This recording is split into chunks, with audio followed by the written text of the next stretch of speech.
On this episode of Ghost Hunters International, the team travels to the Isle of Man to investigate a medieval castle of terror. A lady in a black dress came running by and she just vanished. The three boys ran out of the castle screaming. Is the lady in black hiding in the dark? Oh my God. A shadow moved from the window across behind you. Or is she plotting her revenge on the team? Oh my God. Then, GHI trades the Atlantic for the Pacific in its return to earthquake-stricken New Zealand. What is that? That sounded like a voice. Can they solve this decades-old shotgun slaying? Who pulled the trigger? At the Rickerton Racecourse Hotel? Mr. Fraser, can you make two lights flash? This is weird. I know.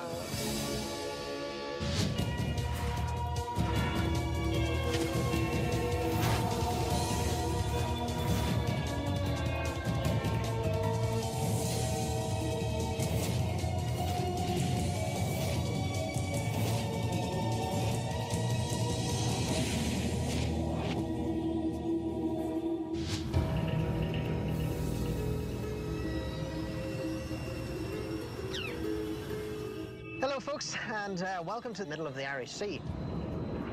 The Isle of Man is famous for many things, but one of them was the ferry bridge. Apparently you have to stop on your way over and leave some gifts.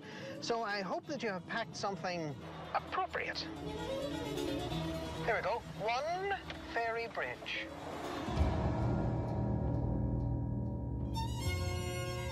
What have you brought? Well, I see Susie's got a wand. What the hell's that? I don't know what the hell it is. I don't know. It looks like it belongs in a tree. No, stay on. It's tradition that people will make a wish. And not that I necessarily believe in fairies, but it's meant to give you good luck. So fingers crossed tonight's actually a little bit lucky for us. I actually kind of believe in fairies. I definitely respect the little people with wings. I thought it was cool, and I think my wishes will come true eventually. We have a great case coming up, and Susie's going to give us a download. Well, team, we're heading over to investigate Castle Russian. Now, this place is huge and one of the oldest and best preserved medieval castles in the world. It's currently used as a museum and educational center, and our client, Alan, has been getting a lot of visual reports from people who visit. One of the apparitions is known as the Lady in Black, and she's been seen throughout the castle walls. Also, there's an apparition of a small girl. She's about 8 to 10 years old. She likes to tug on jackets and poke at some of the visitors. Okay, folks, the castle's coming up. Quite a statement, I have to say. Welcome to Castle Russian. Thank you, Alan. So, Alan, what can you tell us about this wonderful castle? The origins of Castle Russian date back to 1200. For the next 300 years, up to 1500s, most of the castle was actually built. Later on in life, it became a lunatic asylum. It was also a debtor's prison as well. So, Alan, we're led to believe that there's some unusual paranormal activity here at the castle. Is it possible we can maybe see where these areas of paranormal interest are happening? It would be my pleasure. Follow me. We've called GHI in to investigate the castle because we've done many tours inside the castle, and I've seen chaps come running out of the castle screaming. Well, here we are in the 17th century room. This is where the ghost of the little girl was seen. In the 17th century room, an apparition appeared as a small girl, aged about probably 9 or 10 years. She was wearing a brown, rough material dress. She was barefooted. She had dirty feet. She had rosy cheeks. So we have called her ever since Rose. Now, why do you think, then, that a commoner from outside in the village, why would they be in here? Years ago, it was also a debtor's prison as well. Now, if you owned money, your whole family would be thrown in. Is that the only time she's been seen in this room? That's the only time she's been seen in this room, but she has been seen in another part of the castle. All right. Would you like to go to the next room? Sure, yes. We're now in the Lord's chamber. There was a mother and a father, and a little girl came in on a tour. The little girl walked up the stairs to this room. She was looking out the windows, and she heard a noise behind her. She turned. In the fireplace was a little girl. The little girl in the fireplace looked at this child. She waved, she smiled, and then she vanished into thin air. She described it as wearing a brown, raggy dress, so it looks like Rose haunts this room as well. Okay, Alan, where are we going next? Please follow me. Okay. Watch for your step, or you're going over the side. It's a long way down. It's definitely not much to stop you, that's for sure. This is the condemned cell. If you was waiting for execution, you would spend your last minutes alive before the executioner came and took you away, and you'd be hung by the neck until dead. The last person to be executed on the Isle of Man was John Kiauch on the 1st of August, 1872. He murdered his father. John was kept here for murder. What other crimes would put somebody in this room? On the Isle of Man, we actually had 212 reasons why he would be executed, all the way from murder right down to one poor little boy. He was only 8 years old, and he actually found a silk handkerchief in the marketplace, and because he was found with it, he was sentenced to death. We came in, a group of us. I was sat right at the back by the door, and the door right next to me just swung open, which frightened the life out of me. We thought there was somebody behind the door, but when we went out, there was absolutely nobody there at all.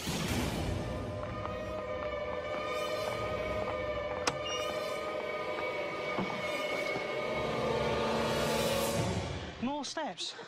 The reason why I brought you up here because 3 boys who decided to have a look at Castletown right from the top, when suddenly a lady in a black dress came running by. She was wearing a long black dress. She had a black bonnet on her head, white face, and very dark hands. And they said that she just turned and she just vanished. The 3 boys ran from the castle, and they vowed never to come and stay another night in Castle Rushen. Were there any other claims of activity up here? No, just a lady in black. That's all we know that haunts this area here. You want to be careful you don't get pushed down the stairs. I'm just saying. We just finished the tour with Alan of Castle Rushen, and there's a lot of apparitions here. Okay, Scott, can you move the whole tripod further across that doorway, please? So I'm definitely interested to see if we'll be able to catch any of these things happening tonight. Scott, what did you do? But we are going to tackle this the best we can with our audio and our video equipment and see what we come up with. Do you know how to focus that in? Hold on. You're going the wrong way. Okay. How's that? Finally. Okay, how's this setup going? We are ready to rock. What we have here is the very, very top of the building, this lady in black with the very black hands. Then what we have is the 17th century room with these mannequins. We got the little girl that we're looking for. And then what we have is the Lord's chambers, where this same little girl's been seen sitting in the fireplace. And then finally we have the condemned cell, where this door's supposed to fly open.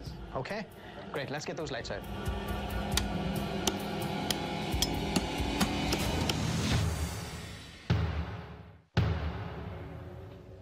Let's head to the Lord's chamber. The king's bedroom, right? Why would a kid be sitting in a fireplace? It just seems like an odd spot. I don't get it. Barry and I were investigating the Lord's chamber, and this is where a little girl had seen a young girl apparition sitting in the fireplace. If you are here, if you are that little girl, can you tell us your name? We just want to know you can hear us. Chris? Something just grabbed my leg. Are you screwing me? I am not. I am being serious. Just down by my knee. There's nothing for you to get caught on? Like, I was in the exact same place. It was the left knee. you like grabbed or your clothes got tugged? No, actually grabbed. It felt like a non-threatening small hand just gripped me by the knee. Did you grab Barry's leg? If you did, could you do it again?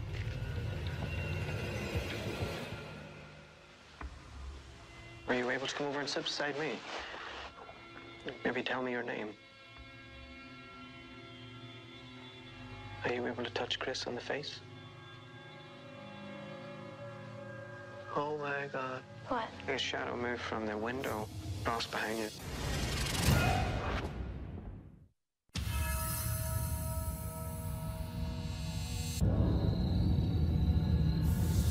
We've heard that people have seen a little girl in here. If you are here, if you are that little girl, can you tell us your name? Chris and I come up to investigate the Lord's chamber. This is where reports of a little child appear in the fireplace, and then she vanished. Are you able to touch Chris on the face? Oh my God. What? A shadow moved from the window across behind you. Chris and I were conducting an EVP session, and that's whenever I seen a shadow pass in behind Chris. Have you ever had your picture taken before? It doesn't hurt. Barry's taking my picture. You want to come sit next to me? we'll be able to see what you look like. Is there a draft? I haven't noticed one, but it wouldn't surprise me in a castle. Well, if she's got a voice, I'm sure we'll have caught it. You wanna try another room? Yeah. Pending EVP session.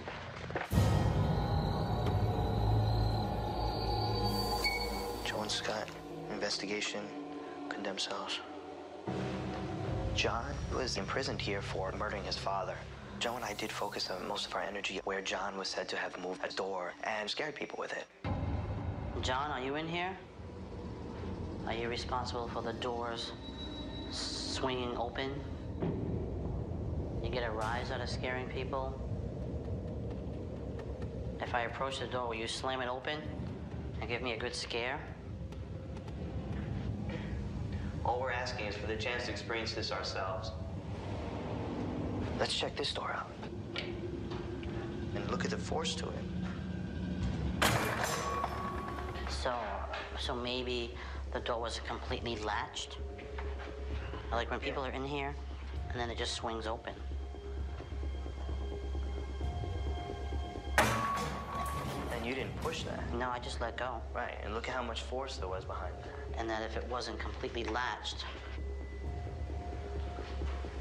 and then it swings open and smacks somebody. We were investigating the claim of the door opening. Now, it's a pretty heavy door, and it has a faulty latch, so we're pretty confident that we were able to explain away that claim.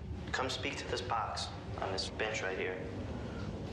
Why did you kill your father? We know you were convicted of murder. You stabbed him with a pitchfork. We need you to come forward. Now.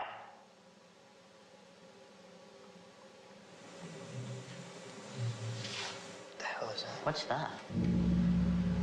Does that sound vocal to you? Yes, it did. We heard what sounded like a man humming. It was rather a deep male voice.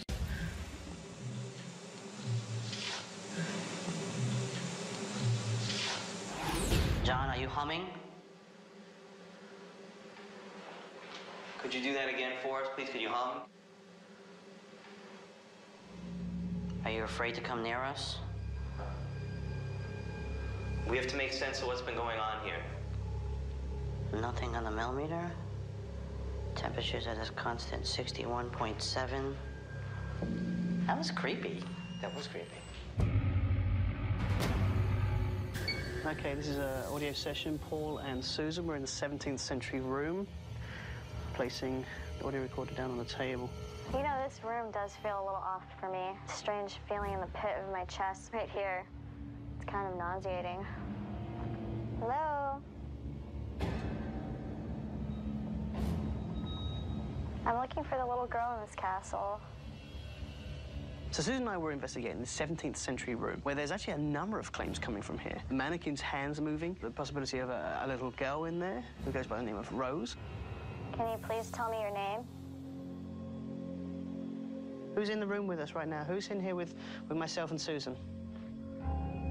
Come on, Rose. Just move something, make a little noise. Just let us know you're here. We're not going to hurt you. We're going to tell you off. If there's anybody here who can hear my voice, can you please follow it to the room where we're at? Holy oh my God. Oh my God. Oh my God. What? I just saw something.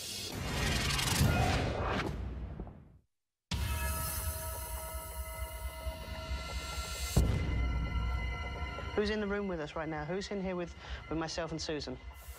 Paul and I are investigating in the 17th century room. I wanted to investigate the claims of this little girl that's been seen in the castle. Holy oh my God. Oh my God. Oh my God. What? I just saw something. It was amazing. And all of a sudden, I saw what looks like a free-floating ball of mist. It was about this high. Yeah. And it was like see-through, and it morphed. It was like this morphing ball of blue mist. It was the craziest thing. Oh my God. It was astonishing to see. Unfortunately, Paul was at the other end of the room that he missed the phenomena, but it was pretty cool. Whoever that was that just passed here on the walkway, can you please come back and meet us? Can you give me some insight or some answer to what it was that I saw? If that was Rose, I will now ask if you could do it again. Okay, Rose, or whoever's here. We're going to be leaving now. If you have left us a message, we will attempt to pass that on for you. With all the equipment that we were using, I'm hopeful that we're going to capture some of what's actually been going on. EVP session in, this is Paul and Susan in the 17th century room. It's a heavy door. Well, watch your step. Scott and I were investigating the 17th century room. We were following up on Paul and Susan's earlier experience where Susan felt an uneasy feeling and saw a blue mist. Hello, is there anybody in here? My name is Joe. This is my friend Scott. Hello? We were told you might be able to make a blue mist for us. We need to know if you're in here with us. Did you show yourself to our friend Susan? Can you appear for us like you did our friend?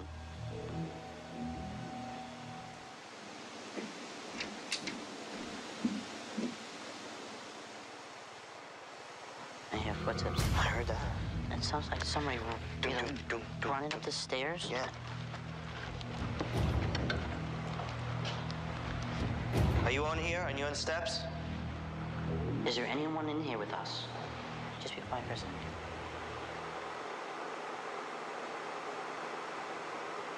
Who is walking around? That doesn't sound like it. No, it sounded like more wood. muffled. Yeah, it sounded more like a rug or a wood or something. Do you want us to go back in that room?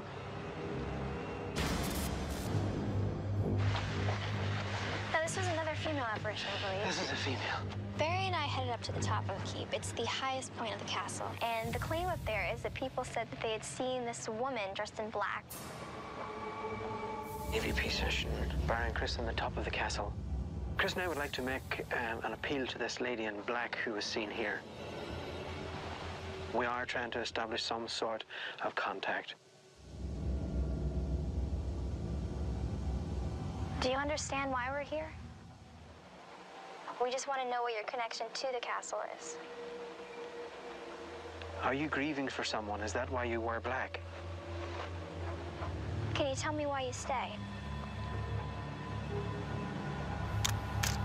Is it possible you can come forward to us? How do you feel about my friends and I walking around the castle? Do you want us to leave? I think I just felt a raindrop. Well, she does make an appearance. We do have a camera here that's running. In the EVP session. Okay, guys, I think we've had a great investigation. Let's get the lights back up and get ready to leave.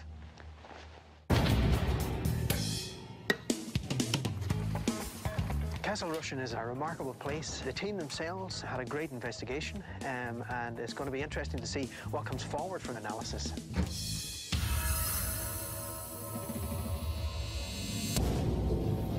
So we're just about to go into analysis for Castle Rushen.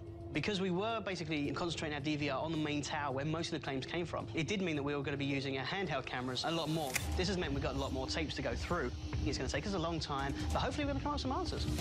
All right, guys, Joe and I were investigating in the 17th century room, and when I was in there, I heard footsteps. They were definitely above me. You were in there, and you reported the exact same thing. Well, I picked it up pretty clearly. So if you guys want to listen to this, give me your take on this, but it's unmistakable. Let's go for it. You ready?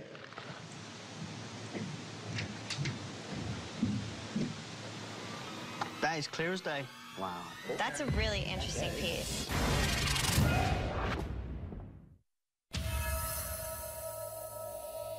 Alan, it's good to see you again. And you. We believe we have some answers for you. Excellent. I know through the night, all of us had some experiences. Susie and Paul were investigating the 17th century room. She happened to glance out through the door into the stairwell, and there was this blue mist that had formed and then vanished. It was gone so fast. The other two experiences actually took place in this room. That's correct. Yes, the large chamber. Yeah. Chris was just sitting down here. She was facing me, and I just happened to notice this small shadow pass round the back. And I was also standing in the fireplace itself. I had just stepped inside, and I felt like a small hand just gripped my knee. But unfortunately, nothing showed up on the DVR camera, I'm afraid. But we do have a couple of things we do want to show you and see how you feel about them. So Joe and Scott were working in the condemned cell, and they were looking at this doorway. And we wanted to show you a video. Now, what you're going to see is Scott. He closed the door, and they were just about to walk away. However, he closed the door very fast. Seconds later, the door swung open. Now, he understood at that point what had happened. With him closing the door so fast, the latch hadn't connected properly, and the door has a tremendous weight on it. That's good to know. Now, moving on, Alan, during the investigation in the 17th century room, Joe and Scott were conducting an EVP session, and they were recording something unusual.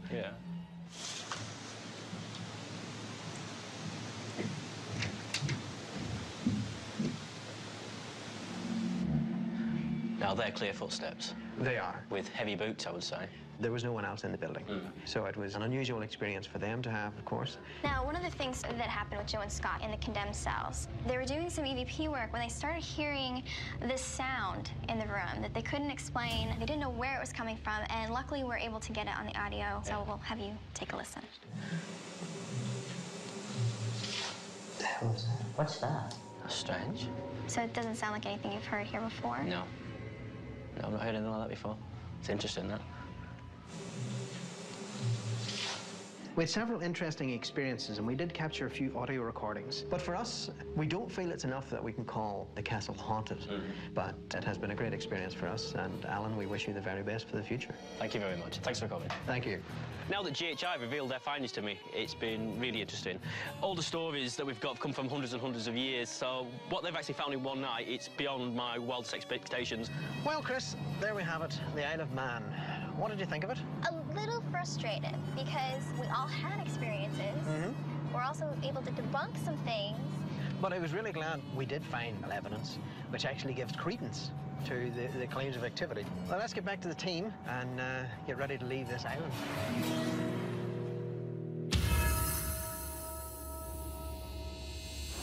Welcome, folks, to Christchurch in New Zealand.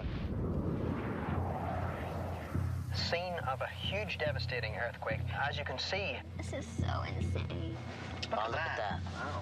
You'll see the devastation around you. It is really surprising to see what has happened, what the force of nature can do. Look at this. Oh, that's a shame. We've been approached by Anton, our client, who has asked us to come down and have a look at a case called the Riccarton Racecourse Hotel, which did suffer earthquake damage and is under repair.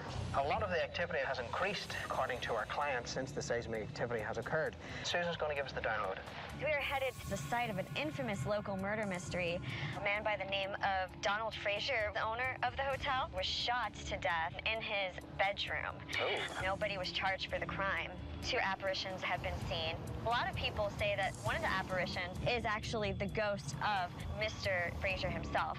Okay, folks, looks like the building's coming up in front of us.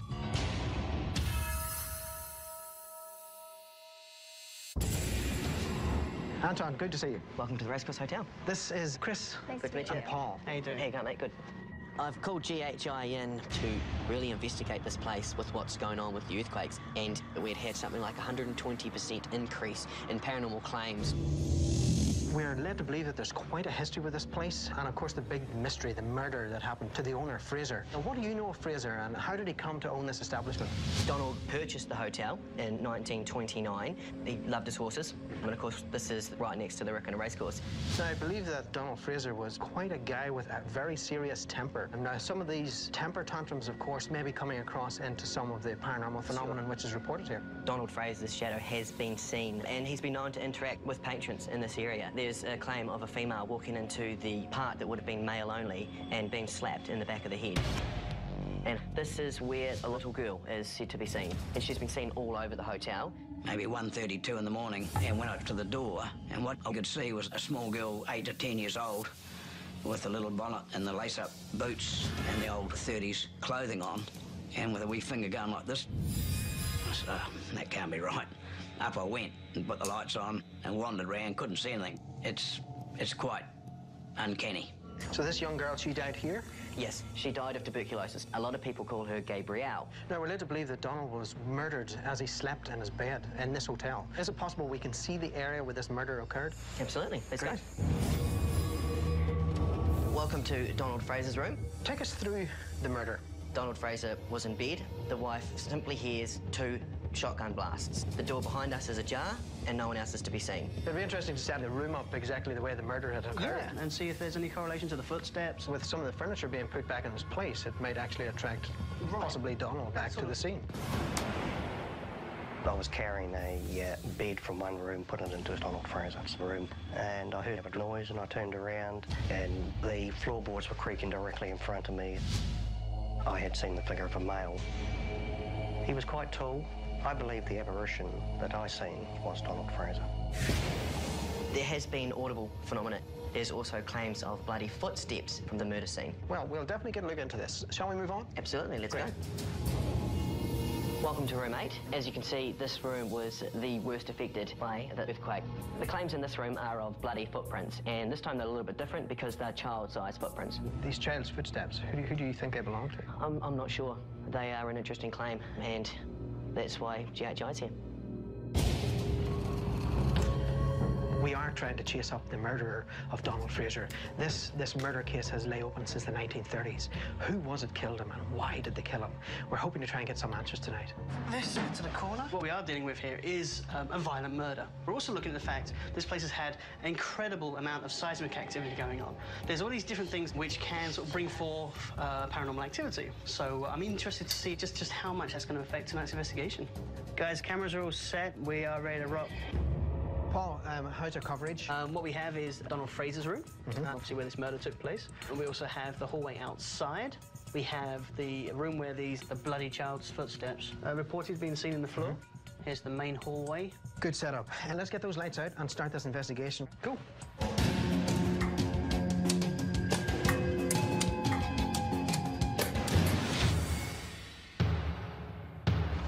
Gabrielle, don't be afraid of us. All we want to do is talk with you. Joe and I were investigating the Rickerton Racecourse Hotel bar area to follow up on claims of the sighting of a little girl, Gabrielle. Once we get situated, I got this new device. It's a ambient temperature deviation device. It measures significant temperature fluctuations. If it goes up by 5 degrees or more, a red light will light up and it'll sound. If it drops more than 5 degrees, a blue light will come on and it'll sound. Great. Please come forward. Come join us. I know you might be scared. We do not mean you any harm.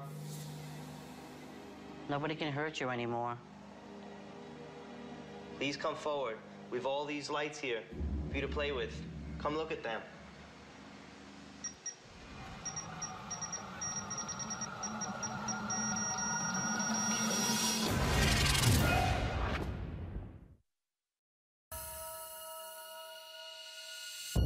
Please come forward. We've all these lights here for you to play with. Come look at them. Scott and I are investigating the bar area, and with us we have the ambient temperature deviation device. Little girl, is that you? As soon as you put it down, it started going crazy. And we think we might begin some kind of communication through his device. Little girl, could you come over to that device again and make it go off? Please make that light go off again. We just need to know. Oh my God, that's awesome. Wow. Okay, can you make that stop now?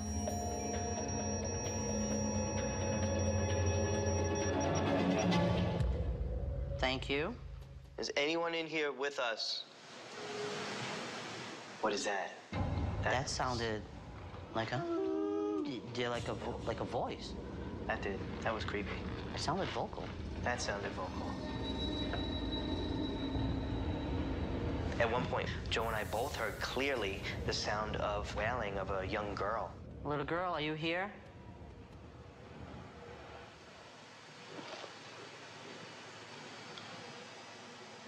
That sounded like footsteps. That sounds like it's footsteps right behind us.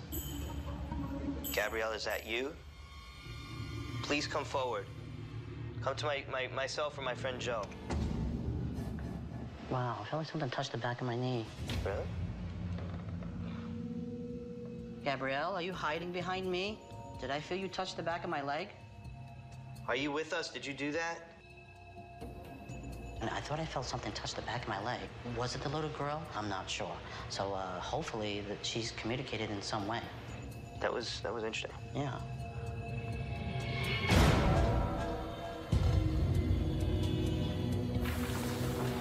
Let's have a look in here.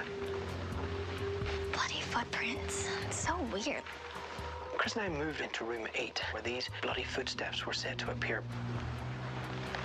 No, there's nothing here that looks like blood. We couldn't see any trace of any blood left on the carpet. So what we did, we brought in some fluorescein. This reacts to the protein in the blood and causes it to fluorescence under ultraviolet light. May as well spray the floor of Fraser's room. Okay. We'll see if any of those bloody footsteps appear here. What is it supposed to look like if there is blood? It goes black.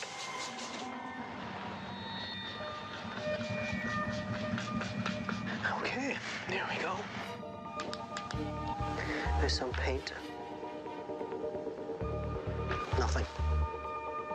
So there's no traces of blood protein. We were hoping to see any of those traces of blood. It's quite unknown as to why a series of bloody footsteps would appear. EVP session, Barry and Chris, Donald Fraser's room. Donald Fraser, you were murdered in bed, face down. Do you know who done this? Give us a clear answer on the device on the table. Who pulled the trigger? You're a bad-tempered son of a bitch. Maybe you got what you deserved. You drunken ass. Donald's a very aggressive man, and I believe that he may respond better to anger. So the questions that Chris and I were giving to him were more aggressive. We heard you were drunk. Your sad ass was carried to bed, and then you were shot in the chest. Were you aware that your wife was cheating on you? What do you say about that? Are you getting annoyed? And I pray to God that Donald has answered our question. Ending EVP session. Donald Fraser, are you here? Are you with us? Are you in this bar? Do you know who killed you? A lot of people think that your wife has something to do with this.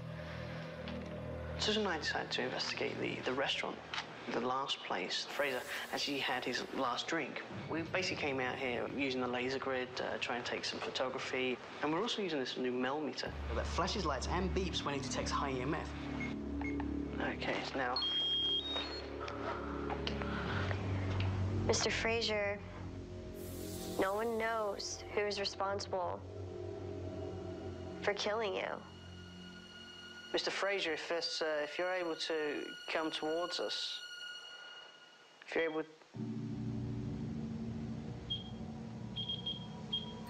Can you make 2 lights flash? This is weird. I know. Whoever this is, whether it be Gabrielle or Donald.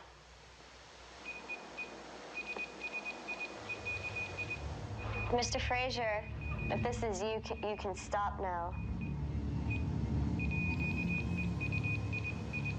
Yeah, well, I need you to make that stop. I'm not sure, you know, because it just seems to be so consistent. It's not reacting, you know, we're asking it to stop, it doesn't stop.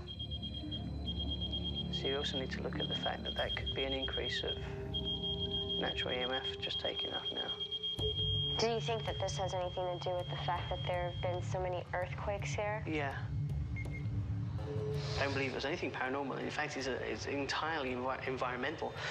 With the seismic activity that's been going on and the earthquakes and whatnot, you know, it's no wonder there's a lot of this natural EMF floating around. Okay, guys, I think we've had a really good investigation here. Let's get the equipment packed up. I think we've had a great investigation here at the Rickerton Racecourse Hotel. At one point, Scott and I were having some activity. In the bar area, we were getting some pretty good hits. And hopefully, with the equipment that we had running, we'll have some answers for this puzzle. Folks, that was a good case, and Paul, you've done good work in getting that equipment packed up in pronto time. Also, guys, I want to let you know, a lot of the hotels and motels have been booked due to the fact that families are staying there because of the earthquakes. Fortunately, Anton says that he could hook us up with a place to stay for tonight. Well, this has to be it. Oh, my God. Well, I guess there's a first for everything.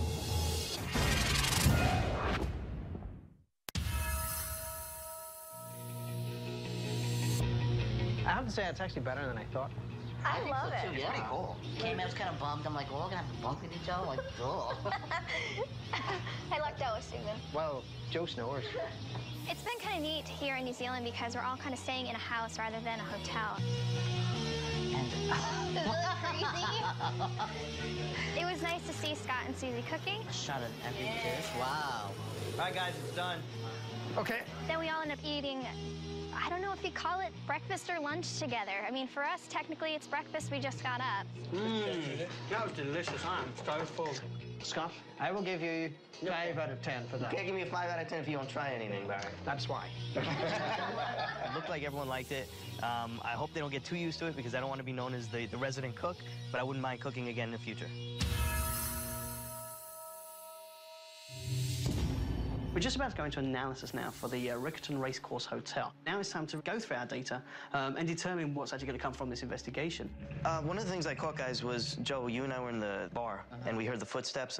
We were worried it wouldn't get picked up, but we picked it up. So if you guys want to hear it, let me know what you think. Do take a listen. That sounded like footsteps. That sounds like it's footsteps right behind us. Yeah, I hear that. I hear it. Sure. Hear it? I know that we were upstairs. We were there, yeah, when you guys we were downstairs, you guys yeah. were upstairs. Yeah, and in fact, we have the footage here, actually. You can see Susan and I in here. Yeah. I had my boots were... Just digging into that ground, huh? Okay, well, there you go. Anything else? We got anything else? Okay, now, I've got a piece when Scott and I were in the bar area. I was asking EVP questions, and I've got something. Cool. Why were you so belligerent? No way. Wow. That's awesome. Anton, it's good to see you again. It's good to see you. We took a look at this claim of bloody footprints, and we used a particular chemical called fluorescein. There was no physical dried blood resembling any sort of footprints or anything. Okay. Could mean that what the people were seeing would be like seeing an apparition that's not physically there. Interesting. Thank you. Some of the personal experiences, of course, led through to Joe and Scott, who were working down in the bar, and Joe had felt something brush by his leg. Come to myself or my friend Joe. Wow, I felt like something touched the back of my knee. Really? During our investigation, we were able to get one thing that was questionable, and we want you to take a listen to it. It's actually Joe and Scott. They're investigating downstairs in the old bar area. Okay. Why were you so belligerent? It's amazing, yeah. I don't know.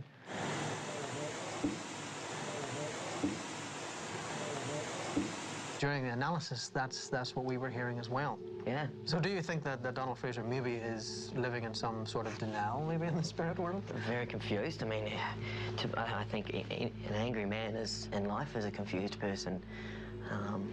He probably can't make sense of it. Yeah. It's you know, it's an amazing piece, and it's very clear. It very easily stands out on the first listen. It was very clear of what it said. So no, it's heaps. With everything that we've done, we were using all the different types of equipment. Yep. We didn't see enough that we would call the hotel haunted. Okay. The whole case was interesting for us. I mean, I've always been big into true crime and reading up on Donald's case. Yeah. I know this is something people are still talking about in the area. Yeah. And for us, it's kind of unfortunate to not be able to make some sense out of the case for you. It's, you know, whether or not Donald's still here is still a mystery, really, at this point. Fortunately, there wasn't just enough coming back for us. No, well, thank you, and very impressed with what you did, Gage.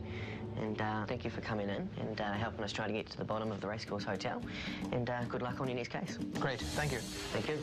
The Riccarton Racecourse Hotel has had an ongoing mystery to it, and you know, Joe has definitely helped us to get some answers. You know, what they caught for that one night, for me, is really exciting. What a case, Chris. I thoroughly enjoyed it, and I'm glad that Anton appreciated the work that we put in and what we were able to present to him. I really liked the whole murder mystery part of it. So it's going to be something which is going to remain a mystery and go down in the history books of New Zealand. I suppose we better get back to the barn, pick up the team if they haven't killed each other, of course.